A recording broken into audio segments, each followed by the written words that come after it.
27 de enero de 1968, cerca de Toulon, sur de Francia.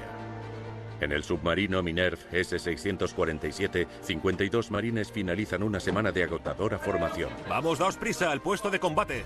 En medio de una tormenta, el capitán Fogg ordena una inmersión para refugiarse. ¡Alerta!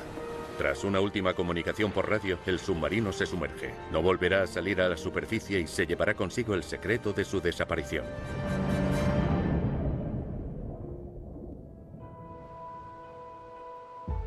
Tras ese trágico día, nadie ha sabido dónde se encontraba ni qué sucedió hasta hoy.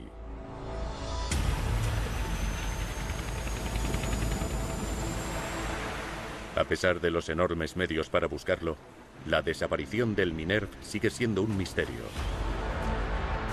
Tras perder la esperanza de encontrar vivos a los 52 jóvenes marines, Francia está de luto.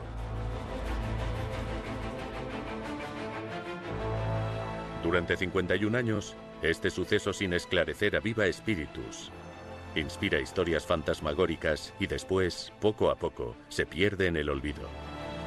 Se catalogó la desaparición como secreto de Estado, a pesar de los obstáculos y las preguntas de las familias, las cuales en estos años solamente han querido una explicación para esta tragedia que no han olvidado nunca. Y gracias a su perseverancia, hoy el misterio comienza a esclarecerse.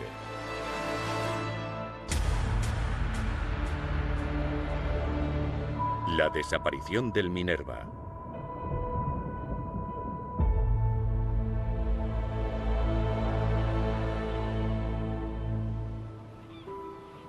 El 21 de enero de 1968, en el puerto de Toulon, 52 marines se embarcan a bordo del Minerve. Tras 15 días en tierra, por fin van a adentrarse en el mar. Muchos de ellos no tienen ni 20 años y todos son voluntarios que constituyen un círculo muy cerrado en la tripulación de un submarino. Se preparan para realizar una semana de formación en medio del Mediterráneo, sin saber que una vez que se cierren las escotillas, serán eternos prisioneros del Minerve.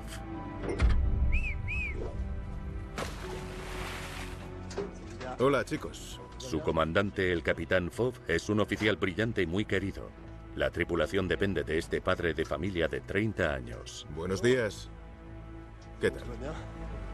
A su lado está el capitán Jean-Marie Agnews, de 29 años, el ingeniero mecánico que controla la propulsión del submarino.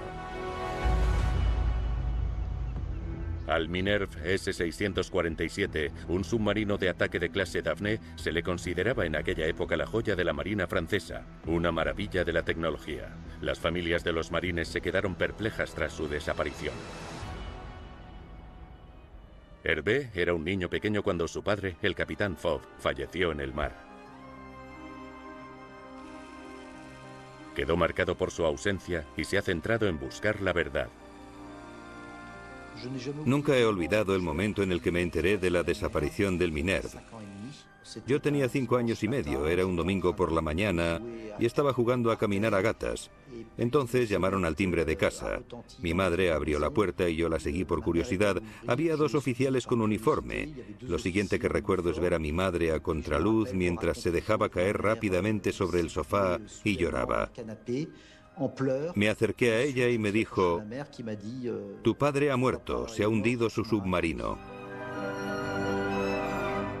Christophe Agnews, el hijo de Jean-Marie Agnews, desde hace 30 años comparte con Hervé la necesidad de honrar la memoria de su padre.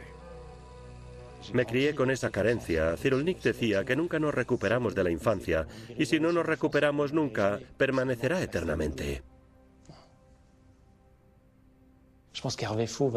Creo que Hervé Fogg piensa lo mismo que yo, y que toda la gente que he conocido en Toulon.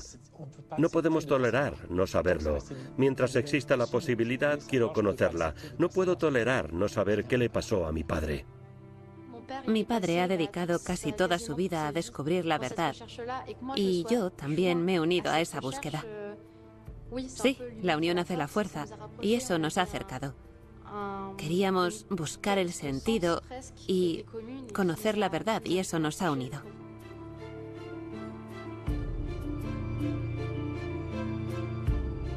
Esta voluntad por comprender y por llegar más lejos ha ido acrecentándose con el paso de los años.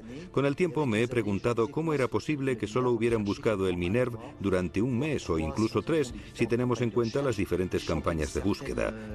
Mi voluntad por encontrar el Minerve era cada vez mayor, sobre todo a raíz de las tragedias que sucedieron después. En 2018, 50 años más tarde, se publica el secreto de Estado en torno a la desaparición del Minerve. Este nuevo elemento hace que Hervé Fogg y el resto de familias pidan que se reanuden las búsquedas. Cuando desapareció el Minerve, toda la Marina se movilizó para intentar encontrarlo, pero no fue posible. El propio comandante Cousteau buceó sin éxito. Así que se preguntaron, ¿tiene sentido salir a buscar una embarcación que desapareció hace medio siglo? ¿Y tenemos la posibilidad de encontrarlo?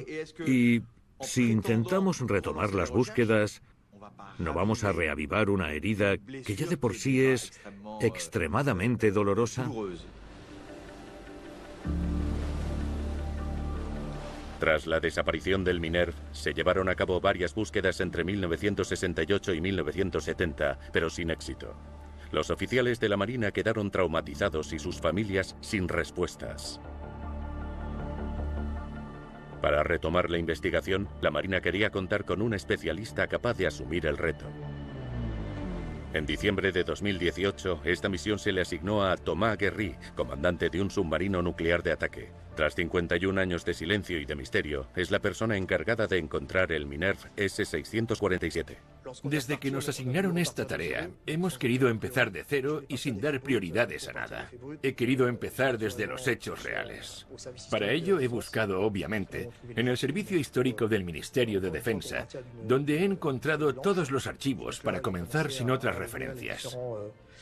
Así que empecé abriendo diversos archivadores, había decenas, para intentar reunir todas las pistas con las que pudiera contar.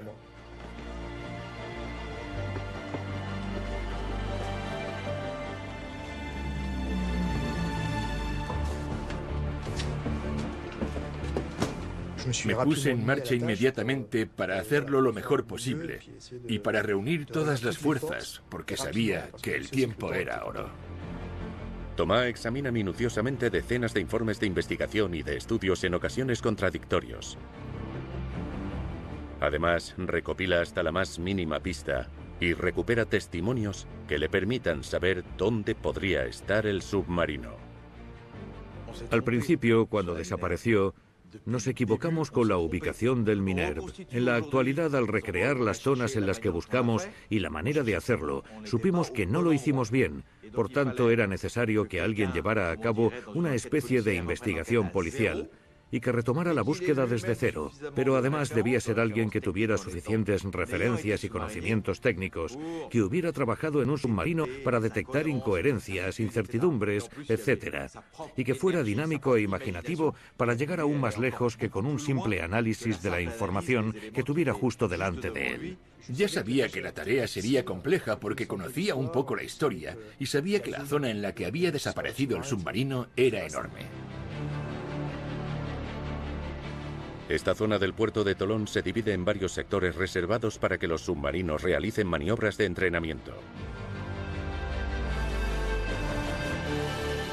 Estos sectores son prácticamente los mismos en la actualidad que en 1968. El T-65 fue el que se le atribuyó a Minerve durante su último ejercicio. ¿Dónde se encontraba el submarino cuando desapareció? Esta pregunta inquieta a Thomas. Para responderla, se pone en la piel del capitán Fogg e imagina qué habría hecho él en su lugar.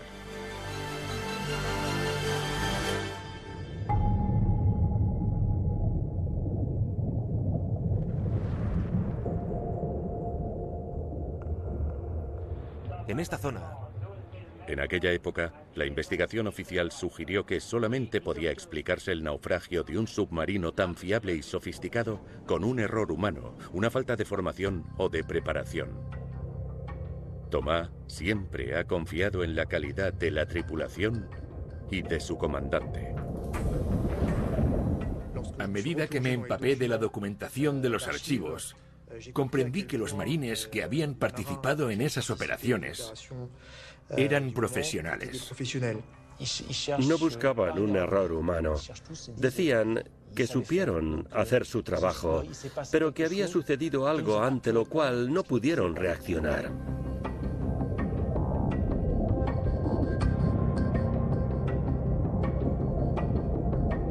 ¿Será posible? ¿Seremos capaces de encontrar el Minerve?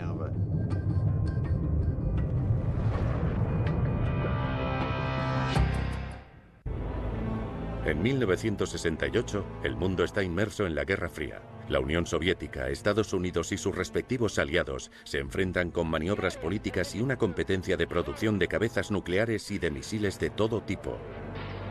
En medio de esta carrera armamentística aparecen los submarinos nucleares lanzadores de dispositivos y alteran toda la estrategia mundial. Son prácticamente indetectables y se convierten en los pilares de la disuasión nuclear. Aquel año amenazan el frágil equilibrio de las fuerzas y varias tripulaciones submarinas desaparecen misteriosamente en solo unos meses. 2 días antes de que se produjera el incidente del Minerve, el 25 de enero de 1968, un submarino israelí, el INS Dakar, no logra reflotar a la superficie. 1 mes y medio más tarde, a principios de marzo, los soviéticos pierden el rastro del K-129. Y a finales de mayo, los estadounidenses dejan de tener noticias del USS Scorpions 589. En este contexto geopolítico, aumentan las teorías de sus desapariciones. 1968 fue un año con una intensidad excepcional. Hubo eventos destacados, como los Juegos Olímpicos o la entrada de los soviéticos en Praga, por lo que la actualidad adquirió una intensidad extrema y comenzaron a circular rumores absurdos sobre la desaparición de ese submarino. Existe la hipótesis de un submarino ruso que después de haber derribado a un submarino israelí un par de días antes, también acabó con el Minerve. Después dijeron que los rusos no los derribaron, sino que los secuestraron. Se dijo de todo. Hubo todo tipo de historias, aunque creo que eso se debe a que todo el mundo se aferra a la mínima esperanza, ya sea coherente o incoherente. Mi abuela siempre estuvo enamorada de mi abuelo. Y es muy bonito verla cuando habla de él. Y eso tiene una explicación. Para ella, él nunca falleció, ni tampoco regresó. Como nunca hubo un entierro real, para ella él nunca se fue. Hervé Fob quiere saber dónde está su padre y nunca ha dejado de luchar para que se retome la búsqueda del Minerve. Al principio me preocupaba quién era mi padre. Durante todos estos años, su objetivo ha sido documentarse sobre el funcionamiento de los submarinos y sobre las causas de los accidentes. Gracias a una página web, se han unido los familiares de la tripulación del Minerve. Igual que él, Christophe Agnous ha buscado respuestas a sus preguntas. Para comprender lo sucedido, Agnous nunca ha dejado de solicitar la divulgación de ese secreto de Estado. He escrito a todos los presidentes y a casi todos los ministros de defensa para pedirles la divulgación de este secreto de Estado, o al menos el acceso al archivo. Sabíamos que había unos archivos, pero no su contenido. Sí, fue bastante frustrante, sobre todo por el vacío que nos hacían, ya que no nos respondían. Fue una especie de desprecio. Era como si nos dijeran: escuchad, esta historia es muy antigua, no nos molestéis con estas cosas. Para nosotros era una historia llena de vida.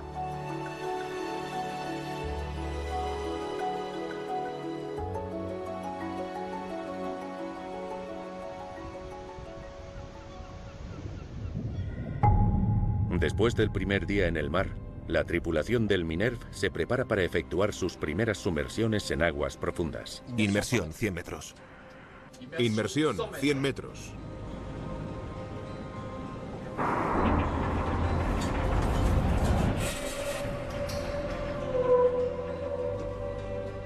La presión ejercida es tal que el casco del submarino genera un sonido inquietante.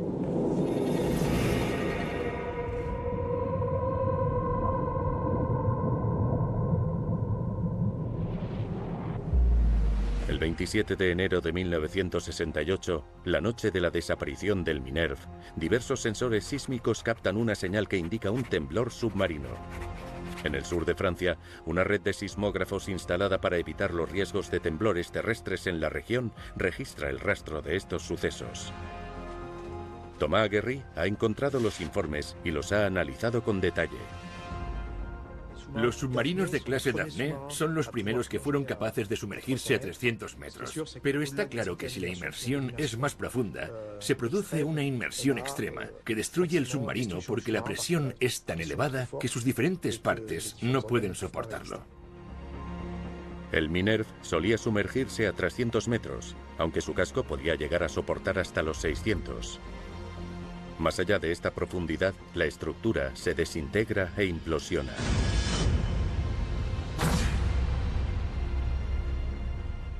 Suponemos que cuando un submarino implosiona, tiene una gran cantidad de energía y se desintegra.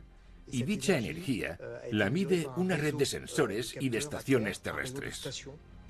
Para verlo más claro, Thomas decide contar con todos los gráficos y pistas que se han recopilado en la CEA, la Comisión de la Energía Atómica. Su objetivo es utilizar los algoritmos de la supercalculadora para intentar mezclar todos esos datos y determinar una nueva y posible zona. El hecho de analizar fríamente los datos ha permitido localizar la verdadera zona de búsqueda, la cual se encontraba 10 kilómetros más al sur de lo que se creía. Al reconstruir estos datos, partiendo del hecho de que el submarino se dirigía al sector de entrenamiento que le asignaron, la zona donde apareció fue la misma. Además, fue el lugar al que apuntaban todas las pistas y fuimos esclareciéndolo progresivamente. Gracias a la investigación de Thomas Guerry y a la contribución de todos los hombres y mujeres de la Marina, se determinó una nueva zona.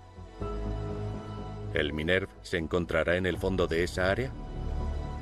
Para saberlo, la Marina francesa contacta con el Seabed Constructor de Ocean Infinity, un barco especialmente equipado para el análisis oceanográfico.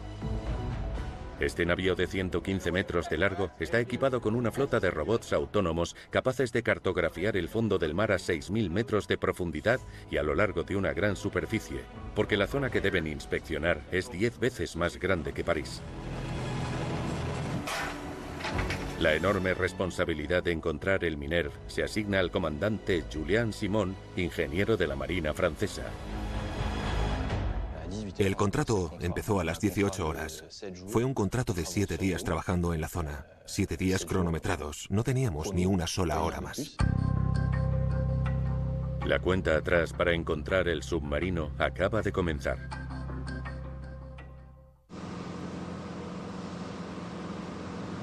¿Puente? ¿Tengo permiso para abrir la puerta del hangar? Sí. Gracias. Prepárate para abrirlo. Vale. Ya está. Vale. Gracias. A ti. El equipo del Ocean Infinity prepara 4 robots AUV, o vehículos autónomos submarinos. Estos drones cuentan con diversa tecnología y valen más de $6 millones cada uno. Están equipados con cámaras sonars y magnetómetros. Julian colabora con Patrick Bell, el responsable de Ocean Infinity de esta misión. Para poder observar las grandes profundidades, se necesita emplear grandes medios. Introducimos varios drones en el agua y al mismo tiempo, lo cual nos permite ser mucho más productivos que antes, sobre todo para cubrir una zona de búsqueda tan grande. Estos drones se pueden bajar hasta 6.000 metros de profundidad. Pueden sumergirse y recopilar información a dicha profundidad durante aproximadamente 60 horas seguidas, y dentro de un tiempo las misiones podrán ser bastante más largas.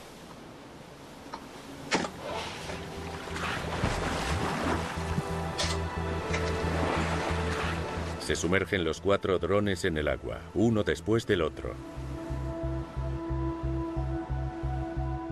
Cada uno de ellos está programado para realizar una misión de 60 horas, durante la cual escaneará la zona asignada con la ayuda de sus sonars y rastreará una zona de más de 800 kilómetros cuadrados con cuidado y precisión. Todas las esperanzas de encontrar el Minerve se centran en estos AUV. En el barco, todo el mundo debe armarse de paciencia porque la espera será larga antes de poder recuperar los drones y de recopilar la información. ¿Qué opinas de ese dato? El equipo de Patrick supervisa con atención sus valiosos AUV, los cuales están programados para la compleja tarea de rastrear su zona asignada antes de regresar al barco. En esos sectores, el fondo marino es muy accidentado y cuenta con paredes rocosas de más de 2.000 metros de profundidad. En la actualidad, la evolución tecnológica nos permite acceder a los medios de investigación del fondo del mar de una manera incomparable con la que existía incluso hace solo 10 años.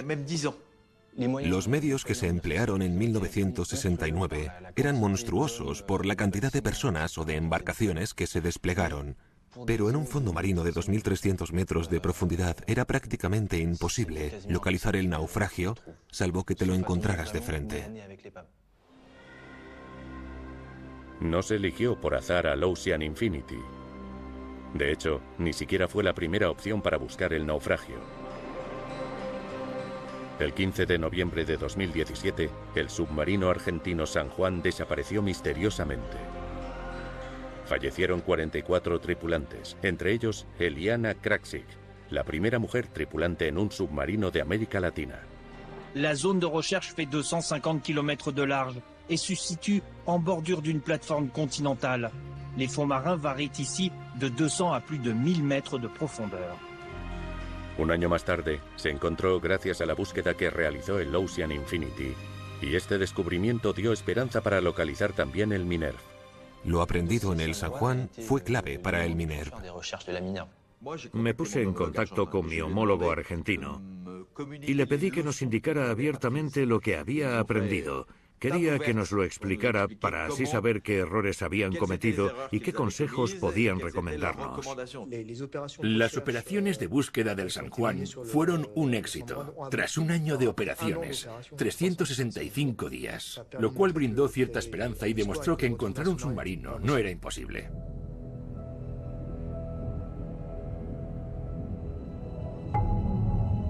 La Marina francesa asume el reto de saber dónde se encuentra el submarino, cueste lo que cueste, porque el Minerve S-647 no puede ser un fantasma de la historia.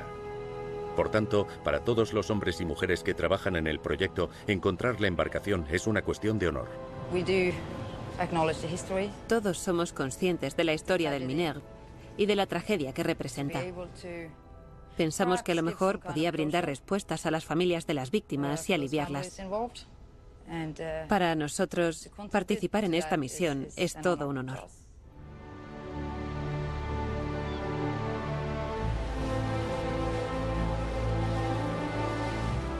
Los 52 miembros de la tripulación llevan 3 días en el mar. A pesar de su juventud, hay un vínculo muy fuerte que los une. Saben que en un submarino solamente pueden depender del resto de tripulantes. Los tripulantes de los años 60 y de los años previos tonteaban constantemente con el peligro. Eran conscientes de los riesgos de su trabajo y los aceptaban. Vamos. Me parece bien. La mitad de la tripulación del Minerve tenía menos de 21 años, es decir, que en 1968 aún eran menores de edad. Es fácil imaginar el ambiente de juventud que reinaba, con jóvenes de entre 18 y 20 años, e incluso había alguno de 17. A bordo de un submarino de clase Daphne, la humedad era terrible. Si te hacías un rasguño, no te cicatrizaba y tampoco podías lavarte. En una inmersión, los cambios de desnivel también provocaban terribles dolores de cabeza.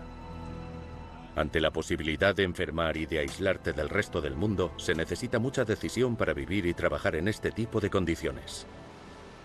En aquella época había una confianza ciega en la calidad de sus submarinos. La gente decía, nuestros submarinos son los mejores, no los puede pasar nada. Aunque esa confianza se va a perder tras los diversos accidentes, creo que los más valientes fueron los que se subieron a bordo después de que se produjeran dichos percances. En el Seabed, tras 48 horas sin que pase nada, los AV analizan el fondo marino en busca del naufragio.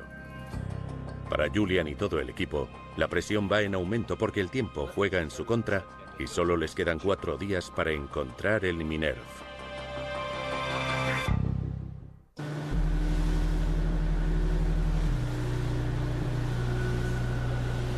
Tal y como estaba previsto, suben los AUV uno a uno a bordo del Seabed. Estos drones podrían contener información valiosa sobre la ubicación del Minerv. El sábado por la tarde recuperamos los drones.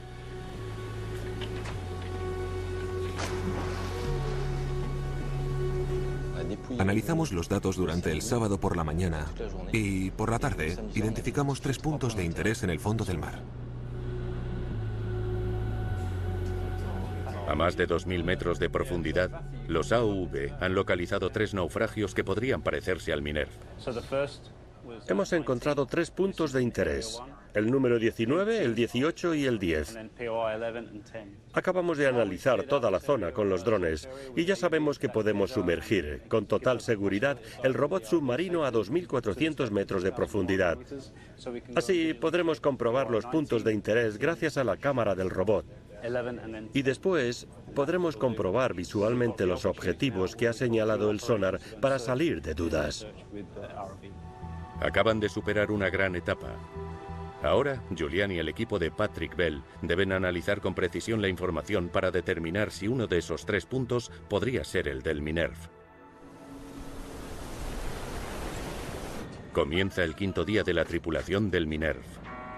¡Alerta! Estos jóvenes marines acaban de cumplir con éxito los ejercicios que les han solicitado. ¡Abrimos! Abrimos. Motor a -4. 10 metros. Comprobad la impermeabilidad. No se ha declarado ninguna avería a bordo. Informadme cuando se pueda reducir. Podemos reducir. Bien, motor a -3. Motor a -3. Motor a -3. Bien, inmersión de 12 metros. Inmersión de 12 metros. Faltan 24 horas para el accidente y no hay nada que presagie lo que va a suceder.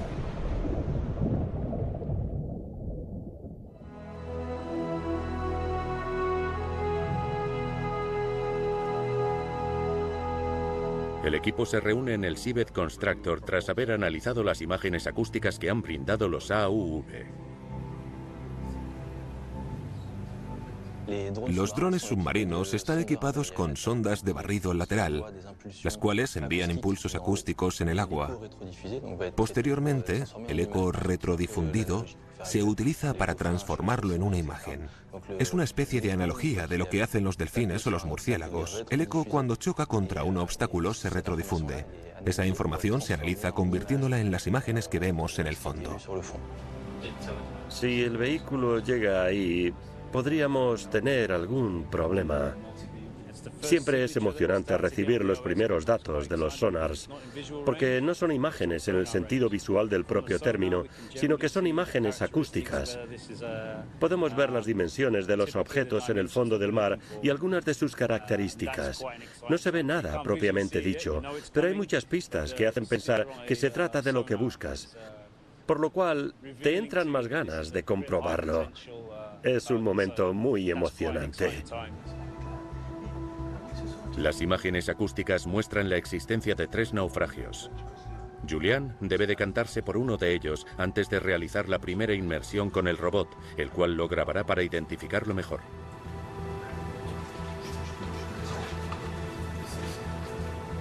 El AUV ha brindado un resultado con una imagen bastante nítida de un objeto que parece un submarino y cuyas dimensiones coinciden con lo que buscamos.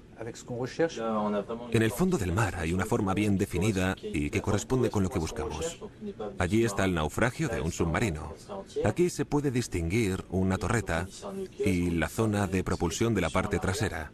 Esto es bastante interesante. Las pistas nos han llevado a pensar, teniendo en cuenta la dimensión, la forma geométrica, la forma de la sombra, los reflejos y la zona de impacto, que puede tratarse de algo bastante pesado que haya caído en el fondo. Está claro que se trata de un naufragio metálico, por lo que es un submarino, aunque hay que aclarar antes cualquier duda identificándolo. Tanto si es el Minerv como si no lo es, debemos realizar una identificación visual con un robot. ¿¿Esta primera inmersión será la buena? ¿Se trata del submarino que busca todo el mundo?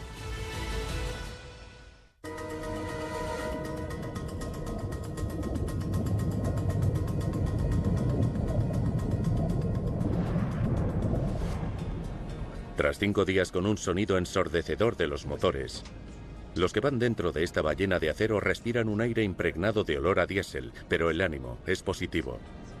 Todos se preparan para los ejercicios nocturnos y las previsiones meteorológicas anuncian una fuerte tormenta. Motor a -3. Venga, al puesto de combate. Vamos, vamos, vamos. Vamos, vamos. Todo el equipo debe acudir al puesto de combate para hacer frente a un mar agitado.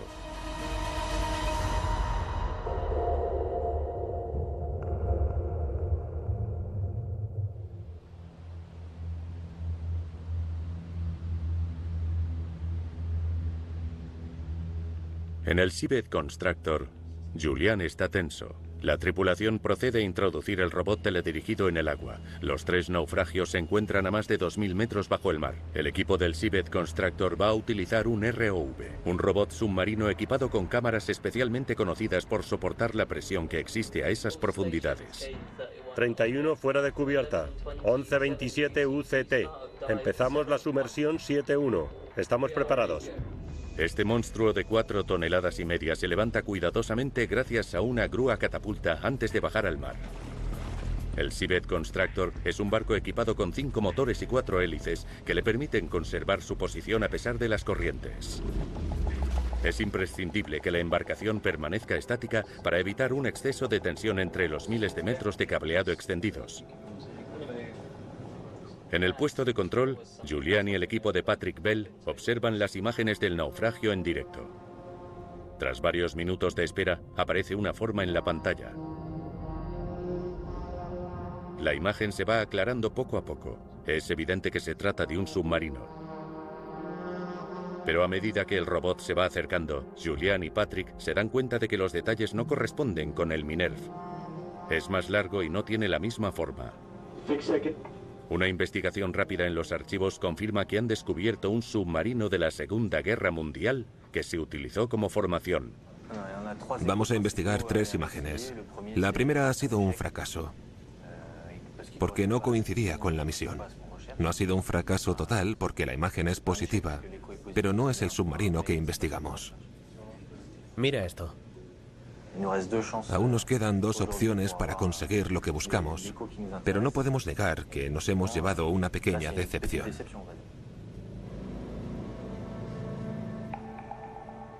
Cuatro horas más tarde, el ROV baja hacia el segundo objetivo, pero vuelven a fracasar.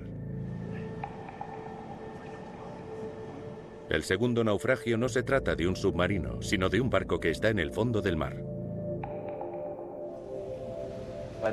Siempre decimos que solo podemos confirmar si se trata o no de lo que buscamos durante la fase de identificación. En este caso era una embarcación hundida y con forma halagada, pero cuando nos hemos acercado nos hemos dado cuenta de que era un naufragio de madera con otros restos a su alrededor. La decepción de Julian es evidente, pero aún le queda un último naufragio por investigar. Llega la hora de la verdad.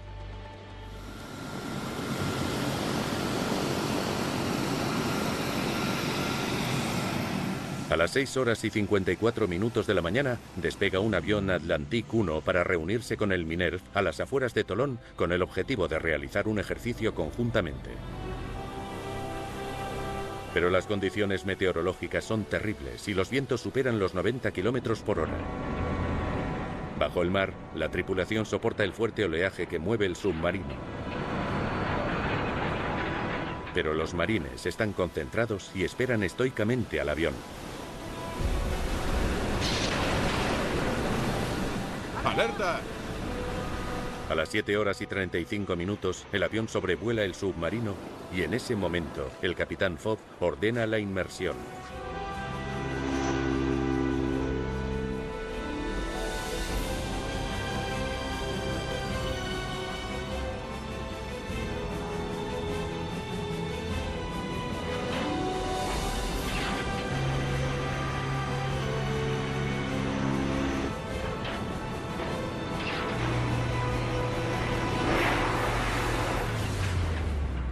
La tripulación lleva 3 horas soportando el mar agitado.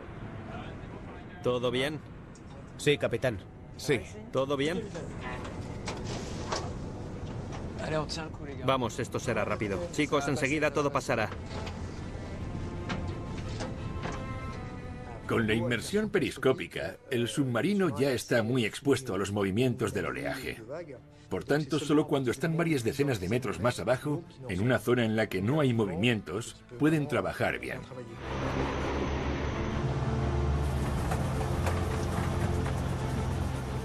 El avión se ve sacudido por fuertes ráfagas de aire, lo cual complica su pilotaje. Por culpa de las inclemencias del tiempo, el Atlantique 1 tiene problemas para llevar a cabo la misión. Poco antes de las 8, teniendo en cuenta la meteorología, se toma la decisión de anular el ejercicio. El avión intercambia un último mensaje explicando que las inclemencias no permiten llevarlo a cabo. El avión... Creo que el avión no puede seguir adelante. ¿Se anula?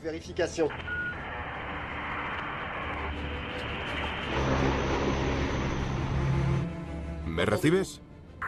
Sí, te recibo. Inmersión, 50 metros. Inmersión 50 metros. Suponemos que el submarino tuvo que regresar rápidamente a las profundidades para encontrar una zona tranquila. Aún no saben que, al intentar refugiarse, van a ir directos a la muerte.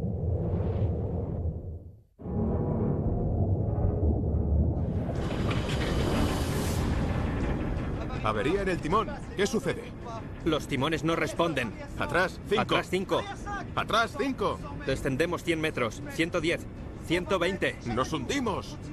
Seguimos descendiendo. 130 metros. 140.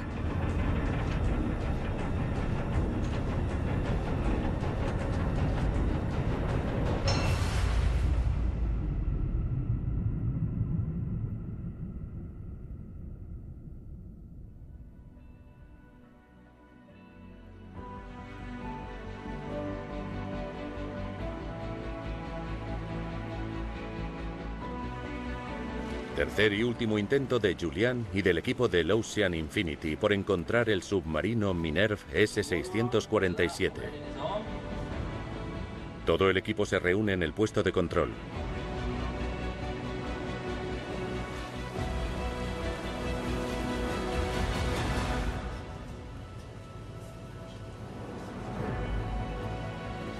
Julian observa con miedo las pantallas que, en un momento u otro, mostrarán las imágenes del naufragio. Sabe que un nuevo fracaso reduciría las posibilidades de llegar a encontrar el Minerve.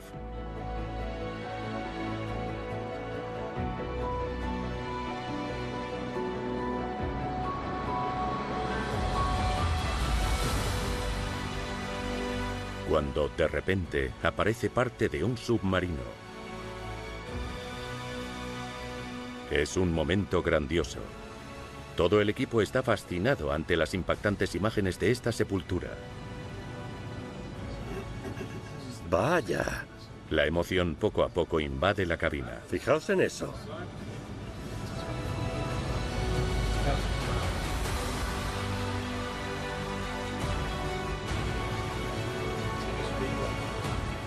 Genial. Su forma es muy similar a la del Minerve. Cuando vimos la parte frontal y los 4 conductos lanzatorpedos, supimos que era un Daphne.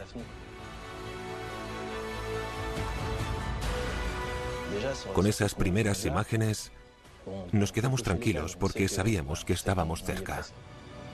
Aún así, todo el mundo busca una prueba irrefutable en medio de los restos. Pero las dudas desaparecen definitivamente cuando, en el fondo del mar, aparece una pintada en rojo con la S del S-647.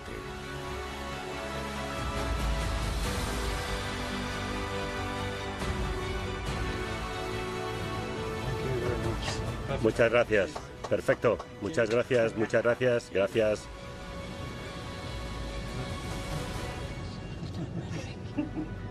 Gracias.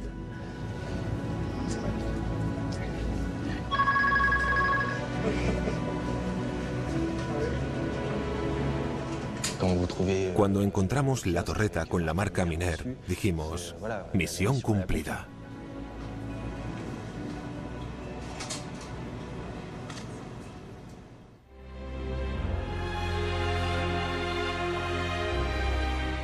Quizá nunca conozcamos las causas de la tragedia del Minerve. Pero tras 51 años de espera, las familias por fin saben dónde se encuentran sus seres queridos. El anuncio del descubrimiento del Minerve fue algo de extrema importancia porque puso fin a 51 años de espera, a 51 años de silencio. Pensamos en los 52 marines del Minerve que desaparecieron en condiciones bastante trágicas. En poder hablar con más conocimiento sobre su historia, en este logro que quedará marcado en la historia y que ha movilizado a muchas fuerzas, en rendirles homenaje y en demostrar que su sacrificio no fue en vano, porque eran profesionales y conscientes de los riesgos que asumían. El pacto con el peligro del que hablaba el general Gaulle nos hace comprender hasta qué punto estos profesionales inscribieron sus nombres en la historia de la Marina y de los submarinos. Por fin nos han escuchado. Ha hecho falta un cambio generacional, ha hecho falta el cambio de una generación política y militar. Nos han escuchado y eso es un orgullo personal, porque lo hemos conseguido. Al menos tenemos una respuesta de la historia. Ya sé dónde está, sé qué pasó. Me hago una idea de las circunstancias de su fallecimiento y ya sé qué no ocurrió. Por ejemplo, que no están en Rusia. A eso me refiero cuando hablo de respuestas de la historia. Aunque ese no es el final. No puede serlo.